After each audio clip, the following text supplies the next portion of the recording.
How you doing, people? Welcome back to another ESO video. Today is going to be a quick overview on what is going on with the Arcanist for update 46. Have they wrecked it? Let's find out.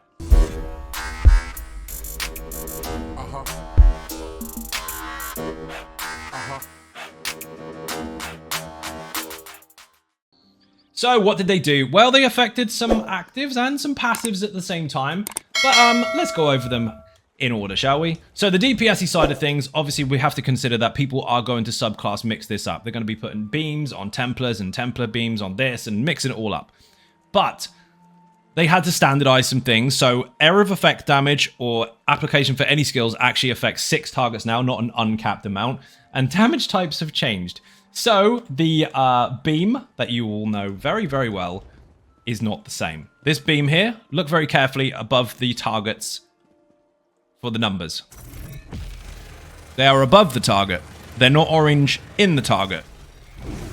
Yep, that's right. This is now direct damage.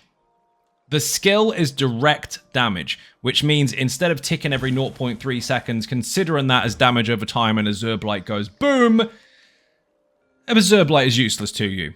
Absolutely 100% useless to this skill. It will not fire. So, Rip Venom. That's a build of mine. Don't worry, I'll fix it. Anyway, that is a major, major change, and that has alleviated a huge problem, which is when people stack tons of these together and end up with an abundance of DPS that they didn't really have to try for. Granted, that has been a lot of fun, and it worked very, very well, and it was a clever way to put a set alongside a very active skill and make it escalate quite quickly. But it had its problems. PvE, they're not too worried about it, but PvP, that was way too easy to just completely strip a room of its enemies, and uncapped as well, it was just a mess. So they had to balance it, so now that if you do build for actual damage over time, then you can benefit from it, rather than everyone defaulting at the same skill that affects uncapped targets. Now, additionally to this, the cost has gone up by a whopping 40%, and the increased damage to the abilities and morphs is up by 8%. So technically speaking, it's got a boost DPS-wise, but it's going to cost you a fair bit more. The target cap, like I said already, is at 6, so you have to consider that. You can't now hit 20 targets in front, but you will hit a bit harder, but you got to watch your resources. And again, it depends on how you build and which morph you use as to which your resources come from. Just make sure that you can maintain it. Now, Splintered Secrets is a passive that has been altered. So this passive now increases your offensive pen per Herald of the Time ability slotted by 1240 up from 991. So your pen bonuses for slotting these skills is significantly higher. If you mix that with the Necromancer skill line, where you actually put on a Gravelord ability and keep it active, that then stacks on top of this for a further 3.2k. You can see where we're going with this. Penetration values are so easy to get now. You're not just tied to light armor. So it's a small bonus to the Arcanist, but if you stack multiples of them, it's a considerable amount. Especially if you fill your whole bar, you're going to get almost a full extra 1 slottable bonus in comparison to what it would have been before. So 300 extra per skill. I mean, you only need to slot 3 skills to get an extra one for free, basically. Anyway, what have we got here? Harnessed Quintessence. Do you know how difficult it is to say some of these names? This one is an increase because it gives you 284 weapon and spell damage, up from a rather unusual percentage bonus. Now, the reason for this is to allow its accessibility across the board for roles. So a healer can benefit from this and get extra weapon and spell damage. A tank can get extra weapon and spell damage, and so can a DPS. Before, it was tied to only DPS would really benefit. Because if a tank has got 1,000 weapon and spell damage, and it gets 5% increase, whoopee-doo.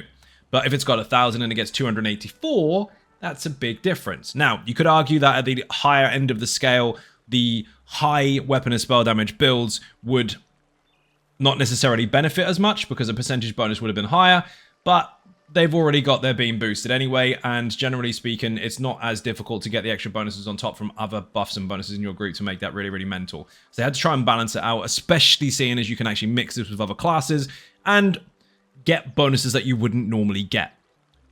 Now, Arcanist Domain, it's an area of effect bonus. It gives the groups benefits, so minor buffs. This is following the cap. So targets are capped to 6 now, and have been for quite some time with some skills, but this only affects 6 people. That being said, if 6 people are in there and they all step out and then 6 people go in, they can get the benefit as well, but per tick. This will only consider the ones that don't have it, and it will only cover 6 at a time. We have got an increased healing bonus here. It used to be 3%, and now it's 4%. We've got a couple of extras here that do benefit us overall. It's not a massive change, but there are some extra benefits to this particular bonus here. For example, if you use or generate a crux, you will get magicka and stamina back rather than just one resource. There's a couple of minor alterations here that don't really massively impact absolutely everything, but that recovery bonus there is kind of helpful, especially if you're healing or tanking, because you might want to get both resources back rather than only focusing on one. Now, outside of that, the Soldier of Apocrypha is what we've got left, and this is the tanky skill line. Now, this has been boosted to hell. So, this buff here, if you look very carefully, you can see if you activate an ability and you keep it running, so as long as you've got something from this skill line active, you will get 3271 resistances, up from 1980. So, if you were to use a resistance bonus, which is 5948, and you get that buff combined, look at my resistances on the top left-hand side of the screen. 13335 and 14061. Yes, that's an add-on. That went up a lot.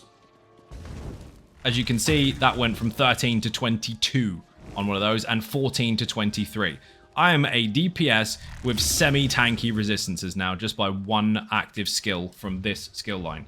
That is mental. Now, granted, if I'm using a completely different skill and I'm not using a major resolve, then that's going to be slightly different. But this is without minor resolve as well. Technically speaking, you can get minor resolve very easily. What you need to do is basically use one of these, or someone in your group can apply it. I'm now sitting on 25 and 26k as far as resistances are concerned. I am not far off of being actually really tanky in very light armor. Using a couple of light, couple of medium, mostly light actually, and a couple of heavy. It's nothing major. You don't even have to build to be a tank to be tanky. If you mix that with a couple of other class skills, it's very easy to hit cap in squishy gear. So that's a very impactful change to that particular passive bonus. Now, the only other thing to consider is that our recovery has actually gone down. So this particular passive here, if you slot any of these skills on this particular skill line on your bar, your recovery will go up by 81 per skill. That used to be 129, so it was equivalent of that of a set bonus, but now they've dropped it. So if you want to fully invest in recovery, you're going to have to stack more skills. Again, they did that on purpose to make sure that other buffs, bonuses that come from other classes don't positively stack way too high, but they've still made it so that for you it's not the end of the world. And bear in mind, obviously, we have got an increased cost to our beams if you were using them, but at the same time we've got double resource types back when we actually generate a crux, so it all ends up working out in the end. So what do you think, people? Do you love it? Do you hate it? Do you like the passives? Do you hate the beam? What do you think? Let me know in the comment section below, and if you're not following already, hit that subscription button, and I'll see you in the next video. Bye bye.